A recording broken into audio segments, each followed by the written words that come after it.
ইসলাম একটা dress code দিয়েছে, 4টা নিয়ম মেনে যদি নারীরা ড্রেস পরে যে কোনো ড্রেস পরতে পারবে, কবুল করে নিবে কে? মায়েরা খেয়াল করে শুনেন, আপনাদের ড্রেস কেমন হবে। নাম্বার 1, আপনার পুরো দেহটা ঢাকা থাকতে হবে। যে ড্রেস পরবেন you should cover your whole body.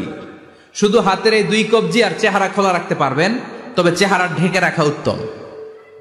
একজন মহিলা বোরকা পরছে কিন্তু চেহারা খোলা, তার হেজাব হয় নাই, পর্দা হয় নাই, এটা বলা যাবে। কিন্তু উত্তম হচ্ছে চেহারা ঢেকে রাখা, কারণ চেহারা সৌন্দর্যের রাজধানী। Face is the capital of beauty, ঠিক কিনা? চেহারা দেখলাম তো সব বোঝা গেল, ঠিক কিনা?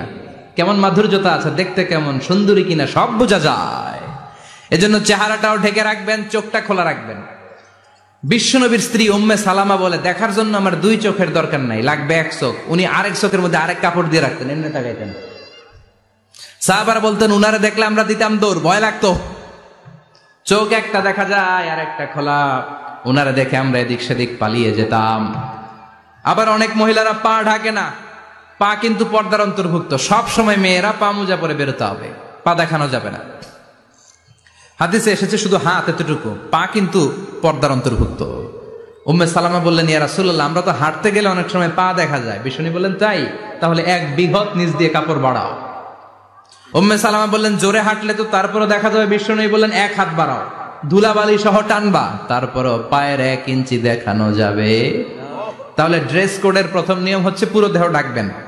2 নম্বরের নিয়ম, পোশাক ঢিলে ঢালা হবে না টাইট ফিটিং? আরো জোরে বলেন। আছি আমরা কোন জামানায়, লাজ শরম গেছে হারায়, পাতলা শাড়ির বাহার, পাখি ড্রেস লেহেঙ্গা, পোশাক দেখে নারীর লাজে মরে যাই। হায় হায়, আছি আমরা কোন জামানায়, লাজ শরম গেছে হারায়, ঠিক কিনা? লাজ শরমের বালাই নেই। ঢিলে ঢালা হবে, টাইট ফিটিং হতে পারবে না। মোটা কাপড়ের হবে, এরকম মোটা হবে, মোটা কাপড়, কিচ্ছু দেখা যায় না, বাইনোকুলার দিয়েও দেখা যাবে না।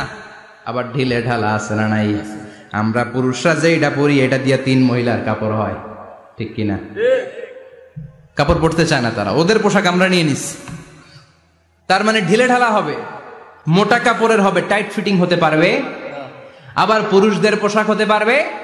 এই 4টা নিয়ম মেনে যে যেই ধরনের পোশাক পরেন, চাদর পরেন সমস্যা নাই, শাড়ি পরেন সমস্যা নাই, ব্লাউজ পরলে ফুল হাতা পরবেন সমস্যা নাই, মেক্সি পরলেও সমস্যা নাই, বোরকা পরলেও সমস্যা নাই, কিন্তু পোশাকটা শালীন পোশাক হতে হবে। কি পোশাক? সবাই বলেন, শালীন পোশাক। পুরুষদের পোশাক পরা যাবে না, কারণ বিশ্বনবী লানত করেছেন ওই নারীদেরকে, যেই নারীরা পুরুষদের মতো সাজতে চায়। এরকম আছে না নাই? দেখলে বোঝা যায় না কোনটা ছেলে কোনটা মেয়ে, আছে না নাই? এক লোক, একটা গল্প শোনাই আপনাদের। এক লোক এক বাগানে গিয়েছে, যে দেখে বাগানে কিছু ছেলে মেয়ে খেলাধুলা করে, কিন্তু ছেলে মেয়েদের পোশাক দেখে বোঝার উপায় নাই কোনটা ছেলে কোনটা মেয়ে। শুনতেছেন? পোশাকের এমন দশা, কোনটা ছেলে কোনটা মেয়ে বোঝাই যায় না। আফসুস করে বলল, হায় রে, কেমন এদের মা বাবা, কেমন এদের আক্কেল, কি পোশাক তাদের পরিয়েছে, কোনটা ছেলে কোনটা মেয়ে বোঝাই যায় না। পাশে এক ভদ্রলোক বসা ছিল, রেগে মেগে আগুন, এই মিয়া সাবধানে কথা বলেন, জানেন এগুলো আমার সন্তান, আমার সন্তান এগুলো। লোক তো ভয় পেয়ে গেছে, তাই নাকি? ও তাহলে আপনি এদের বাবা?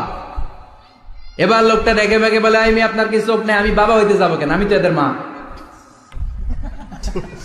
তার মানে কোনটা ছেলে কোনটা মেয়ে যেমনি বোঝা যায় না, কোনটা বাবা কোনটা মা এটাও বোঝা যায় না। এরকম আছে না নাই? ছেলেরা পরবে ছেলেদের পোশাক, মেয়েরা পরবে মেয়েদের পোশাক। চিল্লায় বলেন ঠিক কিনা?